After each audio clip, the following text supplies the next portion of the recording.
Hi everyone, how you all doing? Welcome back. In this beautiful video, I'll make pepper soup. Actually, I got this from Goat Head, which I already used pressure pot to cook, and I deboned it as well. With that, I'll just go ahead and add the spices and allow to cook.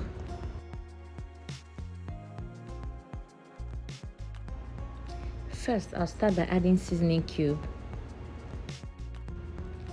this pepper soup spice, onions.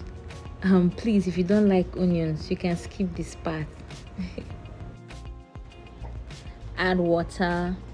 At this point, turn on the heat. Pepper, you can use fresh pepper, but this one is very hot. This is dry scent leaf. Use the fresh one if you have. Salt, then cover and allow to cook. 15 minutes into cooking it, it's all coming together. At this point, the pepper soup is ready and it tasted so delicious. I'll be having this with rice. This pepper soup can also be paired with agidi, the white agidi. Thank you for watching and see you on the next one.